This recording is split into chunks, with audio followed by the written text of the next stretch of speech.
Hey everyone. Tonight we travel back to a moment when the world was holding its breath, convinced it was about to be swallowed by a tidal wave of revolution. Imagine standing on a muddy riverbank, the only thing between your home and an unstoppable army that has crushed everything in its path for 1,000 miles. You're handed an old rifle, maybe from a war you just survived, and told to hold the line for the future of a continent. Let's be honest, you probably wouldn't survive this. The sheer odds, the terror, the chaos. It was a meat grinder of history that very few people came through intact. So before you get comfortable, take a moment to like the video and subscribe. But only if you genuinely enjoy what I do here. It's always fascinating to see where everyone is tuning in from. So please, drop your city or country and the local time in the comments below. Now dim the lights, maybe turn on a fan for that soft background hum, and let's ease into tonight's journey together. The air you're breathing is thick with the ghosts of 4 dead empires. It's late 1918. The Great War, the supposed war to end all wars, has finally shuddered to a halt, and the silence it has left behind is more terrifying than the cannons. You're standing in a landscape of rubble and ghosts, a place where maps have become meaningless. The German, the Austro-Hungarian, the Ottoman, and the Russian empires have all collapsed into dust, and in their place is a chaotic scramble of new ideas and old hatreds. It's the ultimate new year, new me, except the me is an entire continent, and the resolution is try not to immediately descend into another world-ending conflict. You feel the chill of a Polish autumn. For the first time in 123 years, the name Poland is being spoken not as a historical tragedy, but as a living, breathing reality. Your grandparents told you stories of the last time this nation existed, before it was carved up and devoured by its neighbors. Now it's back. You see the white and red flags, some of them hastily stitched together, hanging from windows in Warsaw. You see men in a bewildering collection of uniforms. That man over there has a German-style helmet, but his coat is from the old Austrian army, and the rifle on his shoulder is a Russian Mosin Nagant. The fledgling Polish army is a walking museum of the very empires that once oppressed it. A logistical nightmare held together by pure, defiant patriotism. It's like trying to build a new piece of furniture, using mismatched instructions from IKEA, Target, and a Swedish furniture store that only communicates through interpretive dance. There's an energy in the streets that is both exhilarating and deeply anxious. People are celebrating their impossible freedom, but every day brings news of another border skirmish, another town changing hands. The Treaty of Versailles, signed in its opulent hall hundreds of miles to the west, is trying to draw neat lines on the map, but here in the vast, flat expanse of Eastern Europe, borders are being drawn with bayonets and blood. This isn't a matter for diplomats in Paris, it's a brutal free-for-all on the ground. You are in the heart of this uncertainty. Now turn your gaze eastward. As you look across the plains, another power is stirring. Born from the same imperial collapse but animated by a radically different spirit. This isn't just Russia reborn. It's the Soviet Union in its violent infancy. The Bolshevik Revolution has torn through the old Tsarist empire, and while a bloody civil war still rages, Vladimir Lenin's Red government is winning. Their vision isn't confined to the old borders of Russia. Theirs is a global crusade. The red flag with its hammer and sickle isn't a national symbol, it's a promise of world revolution. Workers of the world unite isn't just a catchy slogan, it's a direct command, a declaration that all other flags, all other nations are temporary obstacles on the path to a global communist state. This new Soviet power is driven by an engine of ideology that the war-weary West can barely comprehend. It promises to sweep away the old world of kings, priests, and capitalists and build a workers' paradise. And to do that, the revolution must spread.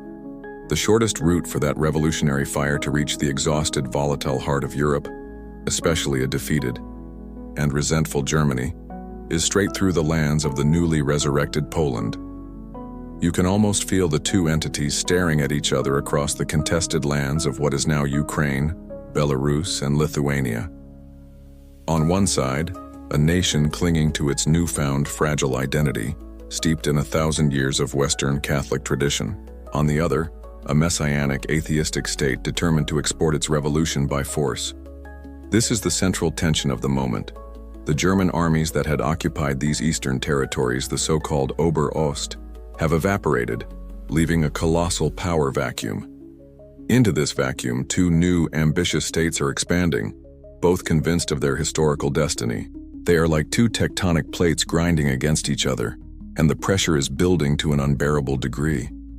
Historians still argue whether the war that is about to erupt was a case of Polish imperial overreach, an attempt to rebuild its historic commonwealth, or a desperate defensive war against an explicitly expansionist Soviet Union, determined to march on Berlin and Paris.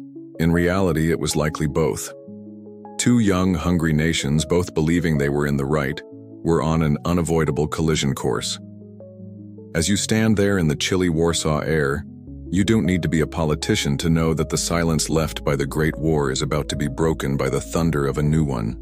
That sense of a gathering storm isn't just a vague feeling in the air, it has a face. In fact, it has two faces, two minds directing the collision. These are the titans of this new, violent era, and their personal dreams will shape the battlefield. To understand the war that's coming, you have to understand them. First, you find yourself in Warsaw, in the Belvedere Palace, granted a rare audience with the man holding Poland together through sheer force of will, Józef Pilsudski. He is not a king or a president in the traditional sense. His title is Naczelnik Państwa, Chief of State, a title resurrected from a Polish uprising a century earlier. It's a title for a fighter, and that's what he is. He stands before you, and he's not what you'd expect from a national leader. There's a gruff, almost untamed energy about him. His eyes, deep set under bushy brows, are piercing and seem to be constantly calculating angles and threats. His legendary drooping mustache dominates his face, giving him the look of a 17th century nobleman who somehow wandered into the 20th century. He paces. He doesn't do small talk.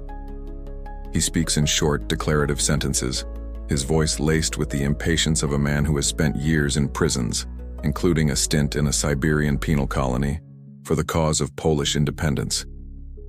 He is a former revolutionary socialist who has shed his internationalist ideals in the forge of Russian oppression. For him, the only socialism that matters now is the one that serves a free Poland. You listen as he outlines his grand vision, the strategic dream that keeps him awake at night. He unrolls a map, and his finger traces a huge swathe of territory from the Baltic Sea down to the Black Sea. He calls it the Intermarium, the Between Seas. It's a plan for a grand federation. Poland, a free Ukraine, Belarus, Lithuania, maybe even others, all allied together.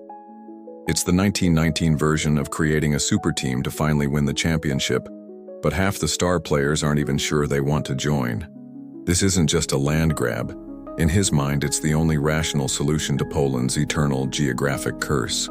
It's a strategic buffer, a cordon sanitaire, a block of nations strong enough to permanently keep the two great predators of Polish history, Germany to the west and Russia to the east, at bay. He doesn't trust any Russian government. He fought the Tsar's secret police, he was exiled by their courts, and he sees the new men in the Kremlin as the same old imperialists, just wrapped in a different colored flag. Now let the scene dissolve. You are hundreds of miles east, inside the forbidding walls of the Moscow Kremlin. The energy here is just as intense, but it's a different flavor. It's less the grizzled soldier's determination and more the fervent intellectual zeal of the true believer. Here you see the other titan, Vladimir Lenin. He's at his desk, a whirlwind of paper and revolutionary theory. He is the brilliant, ruthless chess master of this new game. As you observe him, you note the famous bald head, the neat goatee, the eyes that dissect everything with a cool, unsentimental intelligence. Where Pilsudski is all fire and instinct, Lenin is ice and logic, and his logic is terrifyingly simple. For Lenin, the Bolshevik Revolution in Russia is not the endgame, it's the first spark. The great industrial heartlands of Europe, he believes, are the true prize, and Germany, with its massive, educated, and recently defeated working class, is the key. He sees history as a science, and the data all points to a massive communist uprising in Germany. The problem is geography. Between Soviet Russia and combustible Germany lies the inconvenient reality of this new Poland. So, for Lenin and his comrades, Poland is not a nation with a right to exist. It is a red bridge that the Red Army must cross. The war to come is not a war against the Polish people, but a war to liberate them from their bourgeois leaders like Pilsudski, a class traitor in their eyes. They genuinely, fanatically believe that the Polish workers and peasants will greet the Red Army with open arms, flowers, and cheers, eager to join the global revolution. It was a catastrophic miscalculation. They basically thought they were walking into a party where the host would happily hand them the keys. Turns out, the host had changed the locks and bought a very large, angry dog named Patriotism. You have one man, Pilsudski, thinking in terms of national sovereignty and defensive alliances. You have the other, Lenin, thinking in terms of class warfare and borderless, world-shattering chain reactions. It's a game of risk where one player is trying to secure his home continent and the other is trying to flip the entire board over. The internal politics on both sides are, of course, a mess. Pilsudski has to constantly battle political rivals like Roman Dmowski, who envisioned a smaller, more ethnically pure Poland, and saw the Intermarium project as dangerous adventurism. Meanwhile, Lenin is waging a civil war against a dozen different white Russian factions. Yet, despite their internal struggles, their gazes are fixed on each other. It's strange to think of Lenin, this architect of totalitarianism, having mundane hobbies, but he was once an avid cyclist. He loved it so much that when he was sentenced to exile in Siberia, he formally petitioned the authorities for permission to bring his bicycle with him. The request was, rather predictably, denied. Historians still argue whether Lenin and his inner circle truly believed the German Revolution was as imminent as they claimed, or if they were shrewdly using the powerful rhetoric of international solidarity to justify what was in effect a classic Russian imperial push to the West. Either way, the outcome was the same. The Red Army was ordered to prepare. Poland was the barrier, and it had to be smashed. With these two utterly irreconcilable visions, held by two of the most formidable wills of the 20th century, a simple border dispute was never on the table. This was going to be a total ideological war for the future of Europe. With the visions of these two men set on a collision course, the war begins not with a bang, but with a series of confused, violent whispers. You are now in the vast, contested territory that separates the nascent Polish Republic from the heart of Soviet Russia. This is the Kresy, the borderlands. Forget any image you have of war from the Western Front. There are no neat lines of trenches, no no-man's land clearly defined by barbed wire. Instead, you find yourself in an immense, spectral landscape of dense forests, impenetrable swamps like the Great Pripyat Marshes, and small, isolated villages connected by single-track railway lines. The land itself seems to swallow sound and defy clear borders. Here, allegiances are as murky and shifting as the morning fog. In one village, the locals might see your Polish uniform as a sign of liberation from Russian domination. In the next, you are viewed as just another occupier, no better than the Tsar's troops who preceded you. The population is a complex mosaic of Poles, Belarusians, Ukrainians, Lithuanians, and a huge Jewish population often caught tragically in the middle. Figuring out who was in charge of any given town was like trying to guess the daily special at a restaurant where the menu, the chef, and the entire concept change every hour. It is in this cauldron of uncertainty that the first shots are fired. There is no formal declaration of war. It's the winter of 1918 turning into 1919. The German army, the Oberost, which had occupied this entire region, is dissolving and retreating. As they pull out, a vacuum opens up, and from west and east, two new armies creep forward to fill it. You're part of a small Polish detachment pushing east. The Red Army's newly formed Western Army is pushing west. The conflict begins when these probing fingers of military power finally touch. The first encounter is near a town in what is now Belarus. It's not a battle. It's a brief, sharp, and utterly bewildered firefight. Who are you?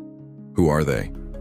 The war starts as an international equivalent of a passive-aggressive roommate dispute, but instead of leaving dirty dishes in the sink, they're seizing entire cities. Your life becomes a series of disjointed, brutal encounters. You march for days through the snow, only to fight a 10-minute battle for control of a railway station before melting back into the woods. Intelligence is non-existent. You rely on rumor, the panicked testimony of refugees, and the gut feeling of your commander. A key flashpoint is the city of Vilnius, Wilno to the Poles. It's a jewel of a city, a center of culture, and Pilsudski's beloved hometown. In early January 1919, the Red Army pushes the small Polish garrison out and takes the city. This is the first major move, the first clear signal that Moscow is serious. But Pilsudski is a master of the unexpected. As the spring of 1919 thaws the frozen landscape, he gathers his forces. You are part of this audacious counterattack. In April, Polish cavalry and infantry storm Vilnius, catching the Soviet garrison completely by surprise and retaking the city in a brilliant stroke. This is the pattern of this phantom war. A series of raids, counter-raids, and daring maneuvers centered on the handful of strategic cities and the railways that connect them. Both armies are still finding their feet.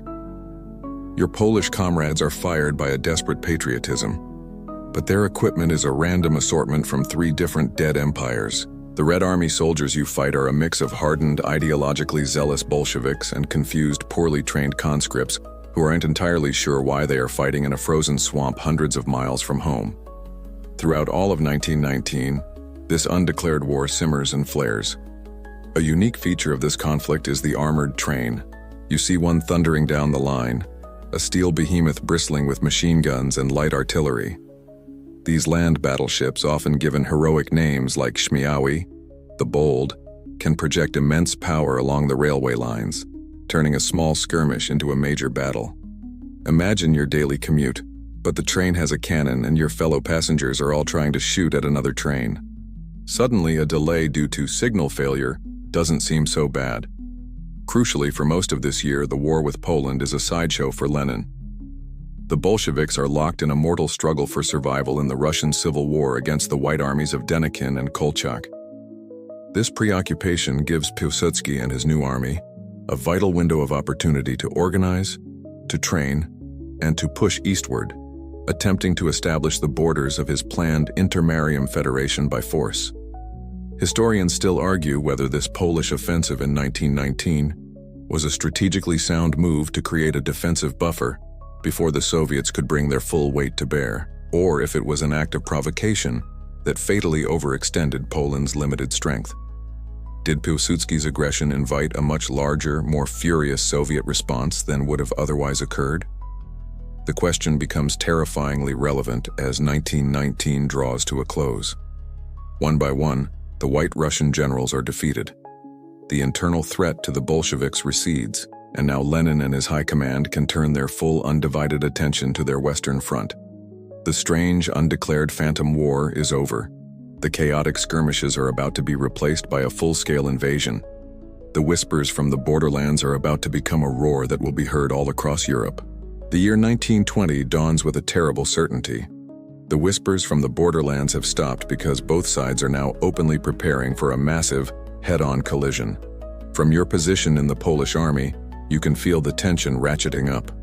You know that the full weight of the Red Army, victorious in its civil war, is now being moved to the west. Every report speaks of colossal numbers, of a tidal wave of men and machines gathering on the other side of the frontier. Józef Pilsudski, your commander, faces a stark choice. Wait to be hit by this inevitable sledgehammer blow on home soil, or do something audacious, something utterly mad, and strike first. He chooses the latter. It's the best defense is a good offense school of thought. Or, in more technical military terms, the I'm going to punch that bear before it decides to eat me strategy. Results, as always, may vary. The punch he plans is aimed at the heart of Ukraine. The goal isn't conquest. It's the linchpin of his grand Intermarium strategy. He will drive deep into Ukraine, capture its ancient capital, Kiev, and install a friendly, independent Ukrainian government led by an exiled nationalist leader named Simon Petlura.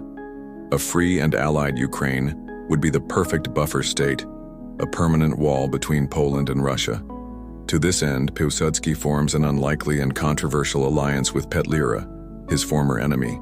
They sign the Treaty of Warsaw in April, a pact that feels more like a desperate gamble than a stable partnership. The offensive begins in late April 1920. You are part of it. The advance is shockingly, bewilderingly fast.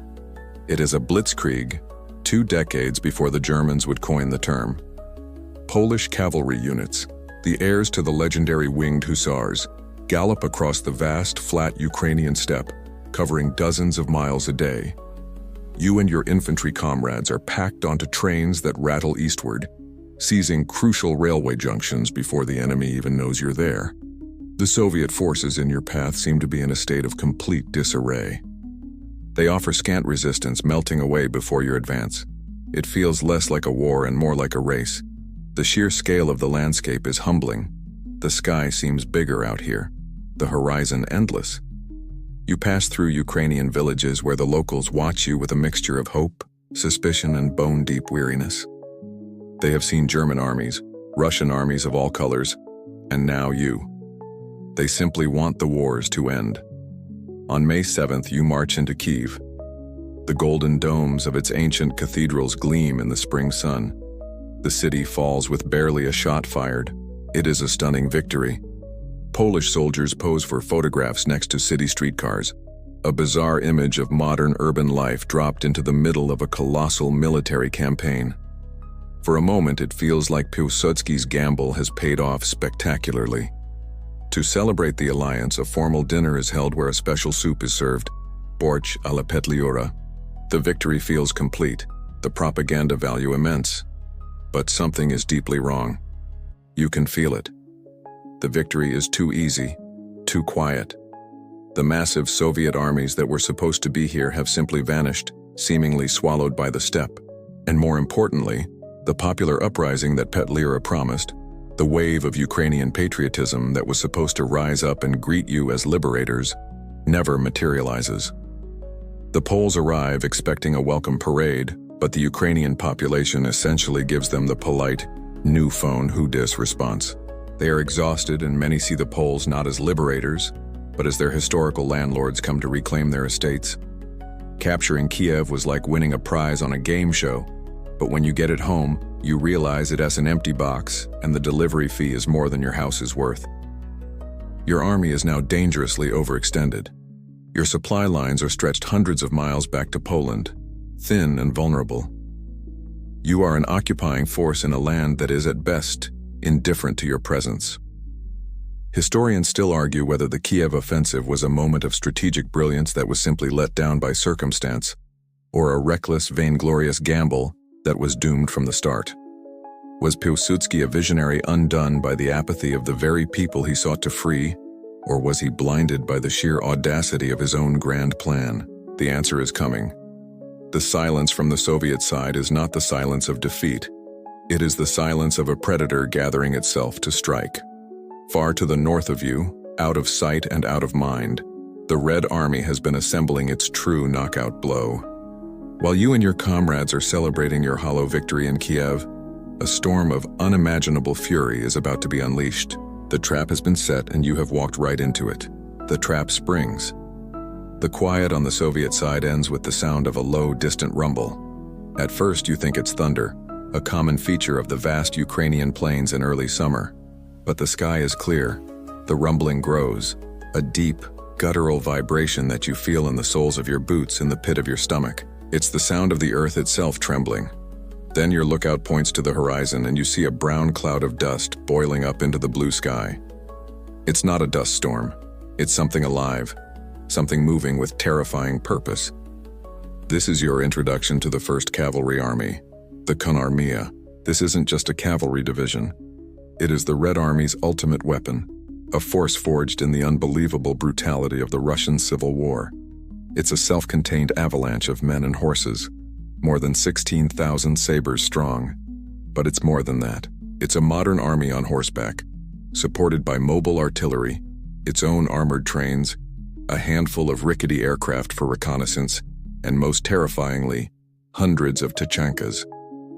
These are simple peasant carts, springless and tough, but with a heavy Maxim machine gun mounted in the back. A swarm of tachankas galloping across the steppe could unleash a storm of lead, a mobile fortress of firepower that could appear and disappear at will. Trying to establish a stable defensive line against the Konarmaya was like trying to build a dam out of sand during a flash flood. Its commander is a man who is already a legend, Semyon Budyonny. He is a peasant's son, a former sergeant in the Tsar's dragoons and now a Bolshevik hero. You hear stories about him from prisoners and refugees. He is described as a man of incredible personal bravery, a gruff and profane leader who is worshipped by his troops. He also possesses a mustache so magnificent, so audaciously vast it makes Joseph Pilsudski's look like a polite suggestion. It probably had its own political commissar and a 5-year plan. Budyani is not a subtle tactician. He is a force of nature, and his army is a reflection of his own aggressive, ruthless spirit. When the Konarmia hits your thinly held Polish line south of Kiev at the end of May, it doesn't even slow down. The wave of horsemen is endless. You see the blur of their galloping horses, the glint of sun on their bared sabers, and the sea of red flags snapping above them. They don't engage in prolonged fights. They flow around your strong points, finding the inevitable gaps in the line, and then they are through. They pour into the Polish rear, a raging river of destruction. They cut your telegraph wires. They ambush your supply columns. They overrun field hospitals and headquarters. Chaos erupts behind the front lines. The entire Polish position in Ukraine, which seemed so dominant just a week ago, becomes utterly untenable. The Kiev triumph has turned into a death trap. Now, you are no longer an occupier. You are prey. The retreat from Kiev begins, a desperate 150-mile fighting withdrawal. The Polish army that marched so confidently east just a month ago is now scrambling for its life, harried and torn apart by Budyani's horsemen. This war now takes on a new, horrifying level of brutality. The men of the Konarmia are infamous for their cruelty, especially towards civilians. The writer Isaac Babel, who rode with them, would later chronicle their terrifying blend of revolutionary idealism and medieval savagery. This wasn't a clean war of soldier against soldier. It was a storm that devoured everything in its path. Historians still argue whether this extreme brutality was a deliberate policy of terror approved by Lenin to shatter enemy will, or simply the uncontrollable violence of an army of warlords forged in the anarchy of civil war. For the Polish soldiers on that quiet front, the arrival of the Konarmia was the 1920s equivalent of being in a gentle, slow-paced, dramatic film that suddenly, with no warning, turns into a Michael Bay-directed action epic. The Polish dream of a friendly Ukraine, the central pillar of Pilsudski's grand strategy, is not just dead. It's being trampled into the mud by 10,000 horses. Your army is broken in the south and the retreat is becoming a rout. And the most terrifying part is this: Budyani's fearsome army is only the southern pincer of the Soviet plan. Far to the north, an even larger, more conventional, and just as determined Red Army force is about to deliver the main blow. The ground has only just begun to shake. The terror of Budyani's Konarmia in the south is only the opening act. As your battered forces in Ukraine scramble westward in a desperate race for survival, the main performance begins in the north. On July 4th, a date pregnant with the irony of independence, the Soviet Western Front, under the command of a brilliant and fiercely ambitious young commander named Mikhail Tukhachevsky, unleashes hell. This is not a cavalry raid. This is a steamroller. A colossal force of over 100,000 men, backed by a crushing superiority in artillery, is set in motion. Tukhachevsky's famous order of the day rings with revolutionary fanaticism. Over the corpse of white Poland lies the road to world revolution. On to Warsaw, on to Berlin. You are a Polish soldier on this northern front, dug into a shallow trench in the forests of Belarus. You've known this was coming, but the reality is worse than anything you could have imagined. The assault begins with an artillery barrage that lasts for hours. It's not just a sound. It's a physical force that pummels the landscape, tears the trees to splinters, and tries to pulverize your very soul. When it finally lifts, you look over your parapet and see them coming. The Red Army infantry, advancing not in thin skirmish lines but in thick, dense waves, their red banners visible even through the smoke and haze. The Polish front, already stretched thin and with virtually no reserves after the Kiev adventure, doesn't bend. It shatters. The defensive line simply evaporates under the sheer pressure. What follows is one of the most desperate and dramatic retreats in modern history. The Polish High Command's strategic plan has gone from bold preemptive strike to let's try not to lose the entire country before lunchtime in the space of about 6 weeks. This isn't a withdrawal, it's a frantic 400-mile scramble westward. It's less of a planned retreat and more of a countrywide everybody out of the pool, the sharks are here style evacuation. Your life becomes a blur of exhaustion and fear. You march all day under the blazing July sun, the roads thick with choking dust, and then you march all night. You dig in, fight a furious, brief rearguard action against an enemy that seems to be everywhere, and then you fall back again. The Red Army is advancing at a blistering pace, sometimes 20 miles in a single day. The speed is surreal. The Soviet advance is so fast their supply officers probably wish they had GPS set to avoid traffic. Cities that took weeks of fighting to capture in 1919 are now falling in a matter of hours. Minsk falls. Then Vilnius, Pilsudski's beloved hometown, falls again. Then Grodno. The red flood is pouring into ethnographic Poland, and nothing seems able to slow it. The roads are choked not just with soldiers, but with a tidal wave of civilian refugees. They travel in horse-drawn carts piled high with their worldly possessions, their faces masks of terror. They flee the advancing Red Army, spurred on by stories, many of them true, of revolutionary tribunals, requisitions, and violence. Their presence adds to the chaos, slowing your movements and serving as a constant, heartbreaking reminder of what you're failing to protect. Amidst this chaos, logistics become an improvisational art. You see tiny, narrow-gauge railway engines, originally built for logging, puffing through the forests, ferrying exhausted troops from one collapsing sector to another, often pulling them out of an encirclement just moments before the trap closes. The momentum seems unstoppable.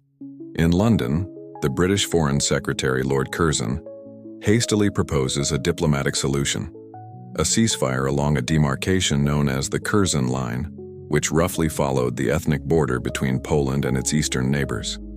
The desperate Polish government agrees to negotiate, but the Soviets, smelling blood and total victory, brush the offer aside. Why settle for a piece of Poland when the whole country, and perhaps the whole of Europe, seems within their grasp? Historians still argue whether the stunning speed of the Polish collapse was a simple matter of Soviet numerical superiority, or if it was a catastrophic failure of morale and command after the Kiev gamble backfired so spectacularly. Was your army physically broken, or had its spirit been shattered first? From your vantage point on the dusty road of retreat, the distinction hardly matters. All you know is the gnawing hunger, the blisters on your feet, and the constant, terrifying presence of the enemy at your back. The dream of an independent Poland, so miraculously realized just 2 years earlier, is now on the brink of being extinguished. The Red Army is approaching the Vistula River. Warsaw, the capital, lies directly in its path. The news of your desperate retreat is traveling faster than you are. It's crackling across the telegraph wires, being printed in urgent, bold-faced headlines in newspapers from London to Rome. The perspective shifts. You are no longer a soldier covered in the dust of the road.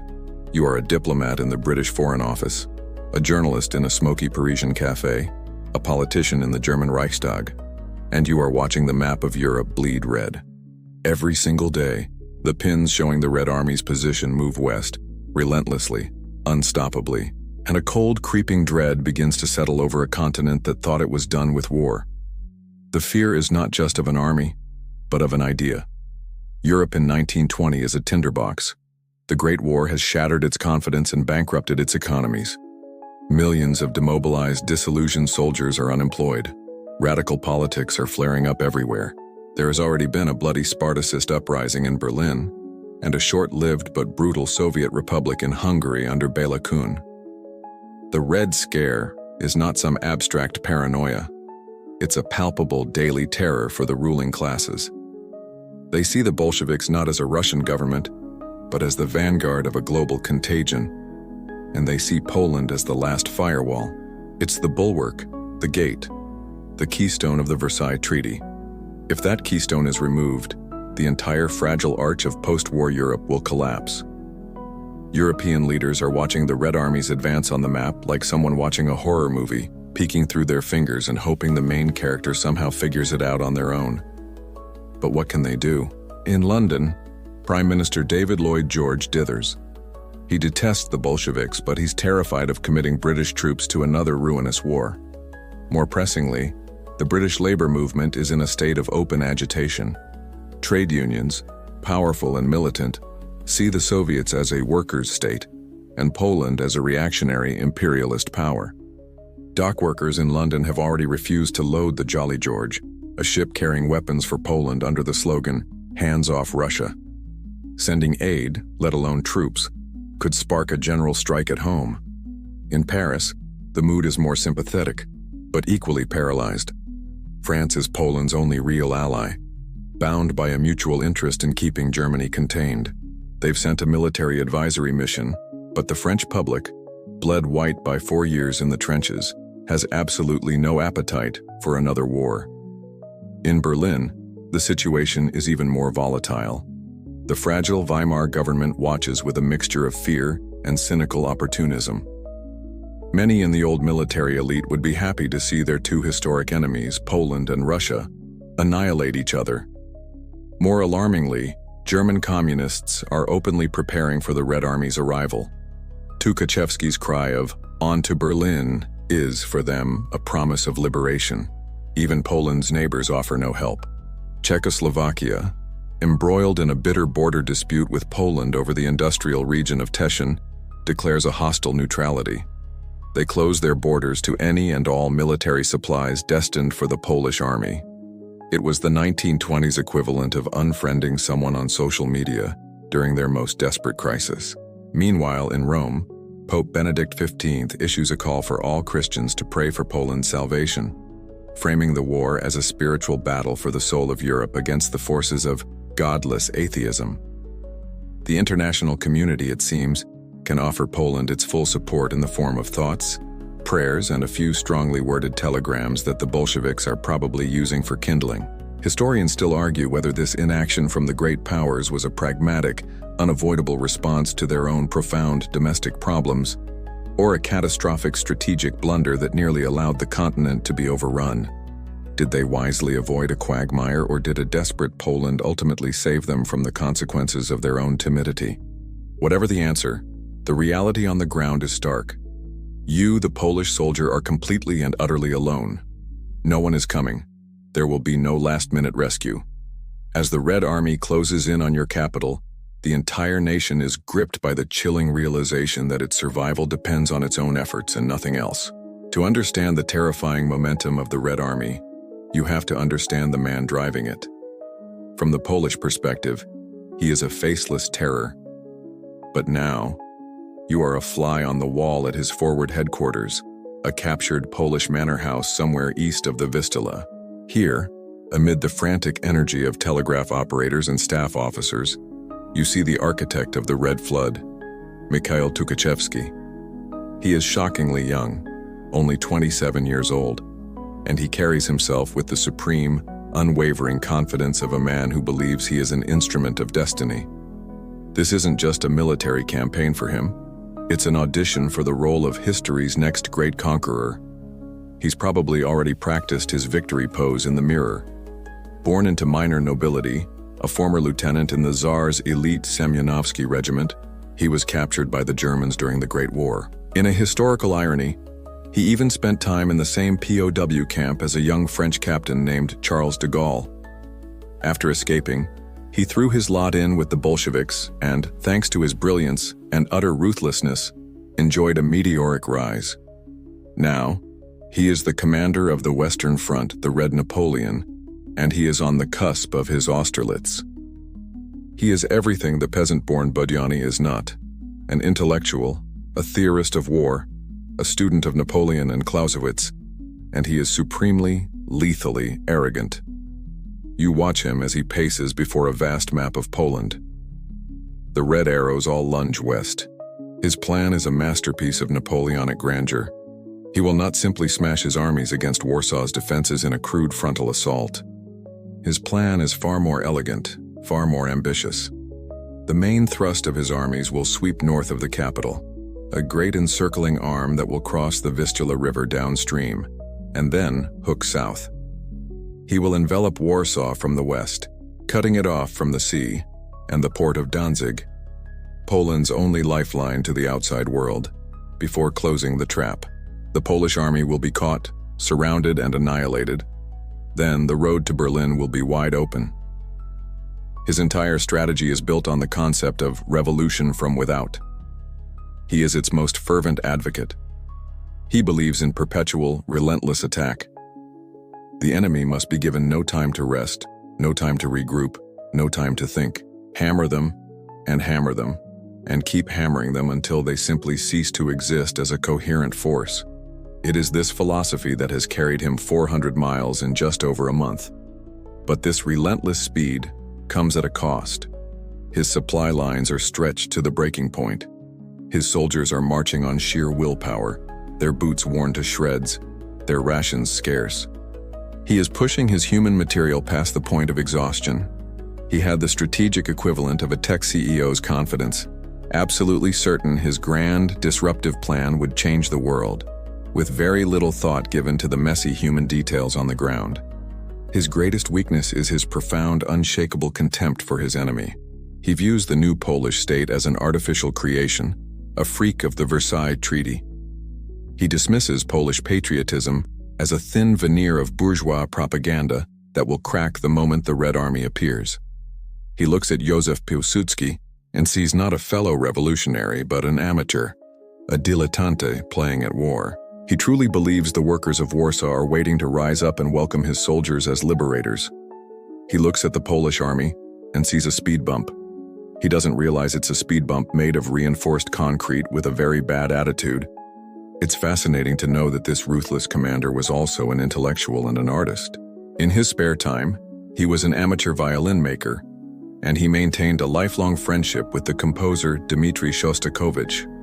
Historians still argue whether Tukhachevsky's grand sweeping offensive was a work of operational genius that was ultimately defeated by logistical failures and political infighting, or if it was a fundamentally reckless plan born of pure hubris.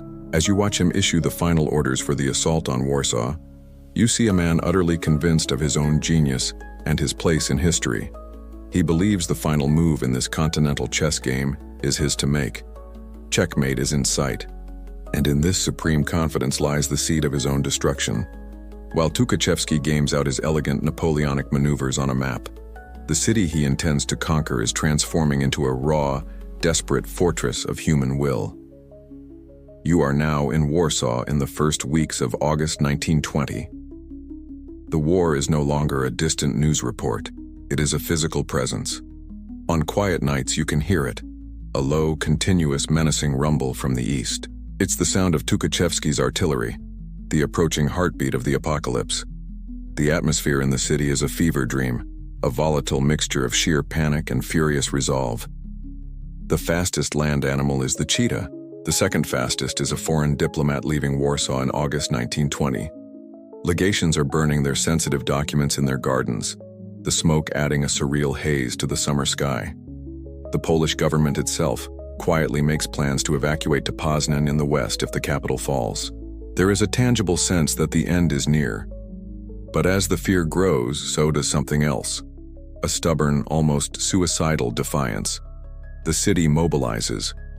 This is not just an army preparing for a battle. It is an entire society preparing for a last stand. Every day you see vast columns of people marching out of the city. Not soldiers, but civilians, men and women, boys and girls, priests in their cassocks, nuns in their habits, university professors in their tweed jackets, factory workers in their overalls. They carry shovels and picks. For miles around Warsaw, 100,000 civilians are digging. They are clawing trenches and fortifications out of the summer earth with their bare hands, turning the approaches to their city into a deadly maze. The regular army, shattered and exhausted from the long retreat, is being reinforced by a flood of new recruits. Recruiting stations are swamped. Teenagers who are barely old enough to shave and gray-bearded men who haven't held a rifle in decades are lining up to enlist. A whole division, the Academic Legion, is formed from university students. The new volunteer army is a logistical puzzle. The uniform is whatever you're wearing, the weapon is whatever we can find, and the training is, the enemy is that way, please try to point the sharp end towards them. To arm these new soldiers, arsenals are emptied, and when they run dry, museums are scoured for antique weapons. In a potent symbol of the nation's desperation, some units are even issued scythes, their blades straightened and sharpened, the traditional weapon of Polish peasant rebellions. The city has the frantic, sleep-deprived energy of a student pulling an all-nighter for an exam that will determine whether their entire country gets to continue existing. The churches are full at all hours, the air thick with the murmur of prayers and the smell of incense. Propaganda posters are plastered on every available wall, depicting the Bolsheviks as monstrous, demonic figures. Overhead, you might catch a glimpse of a biplane belonging to the Kościuszko Squadron, a small unit of volunteer American pilots who have become folk heroes, flying desperate sorties to harass the endless Soviet columns. Historians still argue whether this incredible national mobilization was a purely spontaneous outpouring of patriotism or a brilliantly managed propaganda campaign by the state and the Catholic Church. Was it a miracle of the people's spirit rising from the bottom up, or a testament to the leadership's ability to rally a nation from the top down? In reality, it was both. A new government of national defense has united all the warring political parties, creating a fragile but essential sense of common purpose. At its head is Pilsudski, the man whose Kiev adventure led to this disaster. He is under immense pressure, a national savior and a potential scapegoat all in one. As you stand in the streets of this humming, terrified and defiant city, you realize Tukhachevsky's great miscalculation. He sees Warsaw as a strategic objective on a map, the decadent capital of a freak state, whose people will greet him as a liberator. But the city he is approaching is not that city. Warsaw has become something more primal, a cornered animal, wounded and exhausted but ready to fight to the death for its own survival. The defense of Warsaw is becoming more than just a military operation. It's being forged into a national crusade. The physical act of digging trenches is mirrored by a deeper, more profound spiritual mobilization. You feel it in the air, in the conversations on the street, in the sermons booming from every church pulpit. The conflict is being marketed as good versus evil, the European tour, with Poland as the headline act and the Bolsheviks as the terrifying opening band everyone secretly hopes will just go away. This is no longer just a war between two states. It's a battle for civilization, a holy war for the soul of Poland. The Catholic Church, the traditional bedrock of Polish identity during the long night of the partitions, throws its entire immense weight into the struggle. Priests become de facto recruiting officers. From their pulpits, they thunder against the godless Bolsheviks, painting them not just as a foreign army, but as the agents of the Antichrist, a demonic horde come to desecrate their churches, destroy their families, and extinguish their faith. The message is simple and powerful. To fight for Poland is to fight for God. Churches are packed day and night, not just with the fearful praying for deliverance, but with defiant congregations singing patriotic hymns that blend seamlessly into prayers. You see public processions making their way through the streets with people carrying icons and sacred banners, most notably the image of the Black Madonna of Częstochowa. For centuries, she has been seen as the queen and protector of Poland, and her image is now a national battle standard. The nation is being rallied under a powerful historical identity, Ante Murale Christianitatis, the bulwark of Christendom. Schoolchildren are reminded of how King John III Sobieski saved Vienna from the Ottomans in 1683. The narrative is that Poland is once again being called by destiny to stand in the breach and save Europe from a barbaric tide from the east. The enemy has changed, but the sacred duty remains the same. This spiritual fervor is embodied by men like Father Ignacy Skorupka, a young and charismatic army chaplain assigned to a volunteer student regiment. He preaches with a fiery conviction, telling his young soldiers that the battle ahead is not for earthly glory but for a heavenly crown. He and hundreds of priests like him are on the front lines, blessing cannons, hearing final confessions, and providing a moral backbone for an army of boys. Adding to this sense of divine attention is the incredible moral courage of the papal nuncio, Achille Ratti, the future Pope Pius V. He is one of the only foreign diplomats who refuses to evacuate Warsaw. His decision to stay is a colossal morale boost, a quiet but powerful statement that the Holy See has not abandoned them. It's the ultimate diplomatic power move, being the only person who doesn't run when someone yells fire in a crowded theater. Historians still argue whether it was this intense religious faith or a more modern, secular nationalism that was the primary motivator for the Polish people. Was it a war for God or a war for the nation? But from your perspective on the ground, the two are completely inseparable. They are two strands of the same rope that is holding the nation together. Soldiers are issued religious medals of the Virgin Mary, pinning them to their uniforms as a form of spiritual armor. The Primate of Poland, Cardinal Dalbor, commands that his call for a holy struggle be read in every parish in the land. The message is clear and is repeated from every corner of society. Say your prayers, pass the ammunition, and aim for the godless commissar. The result of all this is a profound psychological transformation. The panic and despair of the Great Retreat have been burned away, replaced by a white-hot flame of resolve. Tukhachevsky's Red Army is driven by a political ideology and the promise of a workers' paradise. But the Polish soldier, standing in a trench outside Warsaw, is now fighting for something he feels is much more elemental. His home, his history, his family, and his immortal soul. While the soul of Poland is being fortified in the churches and its body is digging trenches around Warsaw, its mind is waging a silent, secret war in a single, smoke-filled room. You are taken from the noise of the street into the hushed confines of the Saxon Palace, headquarters of the Polish General Staff. Here, in an office of Section 2, the Cipher Bureau, a battle is being fought that is far more decisive than any trench assault. There are no soldiers here, only academics. You see a handful of men with ink-stained fingers and tired eyes, hunched over tables piled high with papers covered in meaningless strings of numbers and letters. While everyone else is fighting with rifles and faith, these guys are waging a war with paper, pencils, and what you can only assume is an unhealthy amount of coffee. The air is thick with concentration. The only sounds are the scratching of nibs on paper, the rustle of documents, and the ticking of a clock that seems to be counting down the final hours of Poland's existence. This is Poland's secret weapon, and its commander is a 30-year-old lieutenant named John Kowalewski. He isn't a mathematician, he's a polymath, a gifted linguist who realized that the torrent of radio signals coming from the advancing Red Army was not just noise but a potential goldmine of intelligence. He assembled a team of the nation's finest minds, brilliant professors from the Warsaw and Lwów schools of mathematics, who put their academic careers on hold to wage war with their intellects. The Soviets are supremely confident in their codes. They use a complex system that they believe is unbreakable, but their greatest weaknesses are arrogance and haste. As their armies advance at blistering speed, their radio operators become sloppy. They make mistakes, and in this quiet room, every mistake is pounced upon. The Poles have no computers, no complex machinery. They have only brain power. Kowalewski and his team noticed that certain phrases appeared over and over in the encrypted messages.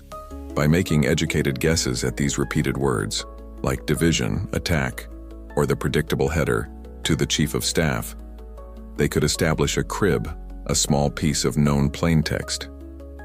From that tiny foothold, the mathematicians could work backwards, using their genius to deduce the logic of the entire key for that day's transmissions. By the beginning of August, the breakthrough is total. The Poles aren't just decrypting a few messages here and there. They are reading everything. They are intercepting and decoding hundreds of Soviet messages a day, sometimes reading Tukhachevsky's orders before his own divisional commanders do. The Bolsheviks had an unbreakable code that they then treated with the security protocols of a teenager, his diary. Some careless radio operators would even transmit the daily key in the clear at the beginning of their message to make it easier for their comrades. It was a fatal, catastrophic error. The result is that Józef Pilsudski, in his headquarters, has been given the gift of omniscience. Having this intelligence is like playing a high-stakes poker game where you can see all of your opponent's cards. It doesn't guarantee a win, but it dramatically improves your odds. Pilsudski knows Tukhachevsky's entire grand strategy. He knows about the Great Northern Sweep to encircle Warsaw. He knows the exact location, strength, and objective of every single Soviet army, division, and brigade. And crucially, he knows about a fatal weakness in the Soviet advance. a massive, ever-widening gap between Tukhachevsky's northern armies and Budyonny's 1st Cavalry Army, which is operating much further to the south. Historians still argue whether this code-breaking was the single most decisive element of the coming battle, or if it was a critical but supporting factor to Pilsudski's own military intuition and the raw courage of his soldiers. But what is undeniable is that this intelligence transformed the strategic situation. While the rest of the world, and most of Poland, sees a hopeless, desperate defense, Pilsudski and his staff see a sliver of an opportunity, a chance for a move so risky, so audacious, that it borders on the insane. The miracle that Warsaw is praying for is about to be built, not just on faith but on a solid foundation of decrypted Soviet radio traffic. Just as the codebreakers are giving Pilsudski a secret, decisive advantage, a very public symbol of hope arrives in Warsaw. In late July, with the situation at its most desperate, the French military mission arrives. France, Poland's nervous and distant ally, has sent a delegation of seasoned officers to offer advice. At their head is a man whose name carries the immense prestige of the victory on the Western Front, General Maxime Weygand, the right-hand man to the Supreme Allied Commander, Marshal Foch. He shows up like a high-priced consultant hired to save a failing company, carrying a briefcase full of strategies that worked perfectly for his last project, which happened to be in a completely different industry. You are a junior Polish officer in a staff meeting, and you see him for the first time. Weygand is the epitome of the professional French officer, calm, methodical, and radiating an unshakable confidence in his own expertise. He looks at the chaotic maps, the fluid fronts, and the general disarray of the Polish situation with the cool, appraising eye of a master strategist. He has come to bring order, logic, and the proven doctrines of the French army to this wild Eastern war. When he is briefed on the situation, Weygand proposes a plan that is sensible, logical, professional, and almost certainly doomed to fail. He calls for a solid, linear defense along the line of the Vistula River. Fortify Warsaw, concentrate the artillery, and let the Red Army smash itself to pieces against this prepared position. After they have exhausted themselves, perhaps a limited, cautious counterattack could be launched. It's a textbook solution from the Great War. It is a plan designed to fight to an honorable stalemate, or more likely, to lose slowly and methodically. This is where the clash of personalities and military philosophies becomes electric. You have the cool, by-the-book Weygand on one side, and the fiery, intuitive, risk-addicted Pilsudski on the other. It's the methodical planner versus the let's-risk-it-all gambler. Weygand wanted to play chess, but Pilsudski was preparing to flip the whole table over. Pilsudski knows this is not a war of attrition in trenches. It's a war of movement and maneuver. He also has a priceless secret weapon Weygand doesn't have, the decrypted Soviet radio traffic that shows him exactly where the enemy is weak. This sets the stage for one of the most enduring controversies of the entire war. For decades, the dominant narrative in the West, heavily promoted by Weygand and French historians, was that the French general was the true architect of the Polish victory. The story was that the plucky but disorganized Poles were saved by the timely arrival of French genius. For years, the French version was that Weygand essentially drew the winning play on a napkin and handed it to the Poles. The Polish version, however, is radically different. They insist with compelling evidence that Pilsudski had conceived the core of his audacious counterstroke plan on his own before Weygand had even set foot in Poland. Historians still argue vociferously over the true extent of General Weygand's contribution. The consensus now is that while he was not the author of the victorious strategy, his contribution was still valuable. He and his fellow French officers, including a young captain named Charles de Gaulle, who was deeply impressed by Pilsudski's boldness, did invaluable work in improving the organization, training, and logistical work of the Polish staff. Weygand's mere presence was a significant morale boost. But the grand, risky, all-or-nothing plan that was about to unfold was pure Pilsudski, informed by the brilliant secret work of his codebreakers. It was a plan Weygand initially thought was dangerously unprofessional. The general himself was a curious figure, a man of mystery rumored to be the illegitimate son of royalty. But in this moment his pedigree didn't matter. In the end, Pilsudski, as the Polish commander-in-chief, makes the final call. He politely listens to Weygand's sensible advice, and then decisively rejects it in favor of his own plan. To his credit, Weygand, the consummate professional, accepts the decision and does his best to help in its preparation. The strategy is set, the die is cast, and the plan is entirely, audaciously Polish. With the strategy settled, Józef Pilsudski does something that throws Warsaw into a final paroxysm of fear.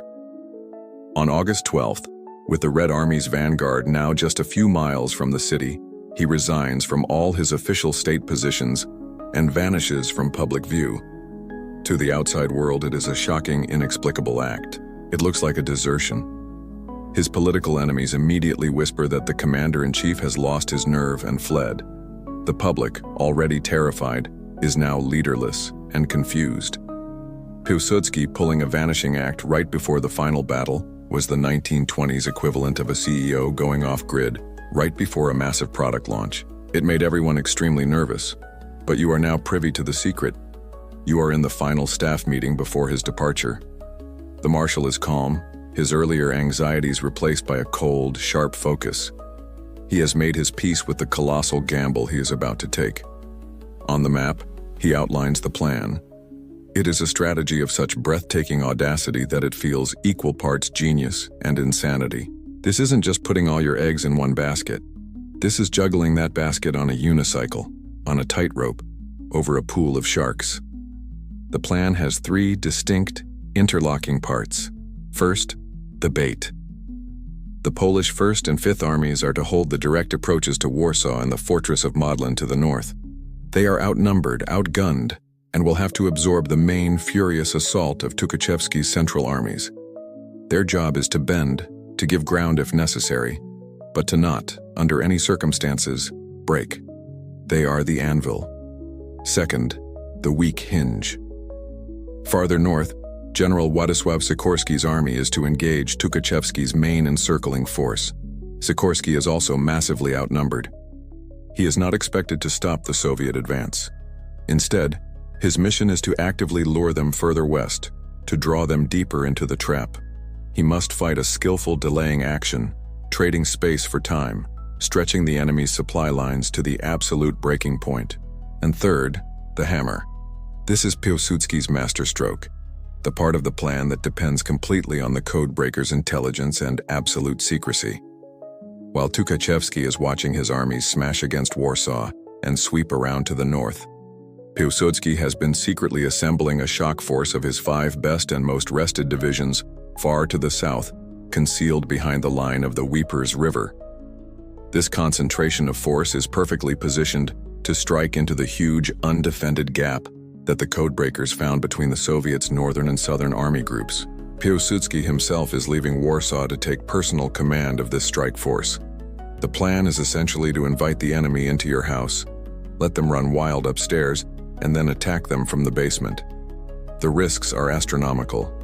If the defenders of Warsaw collapse too soon, the capital will fall and the hammer will have nothing to save.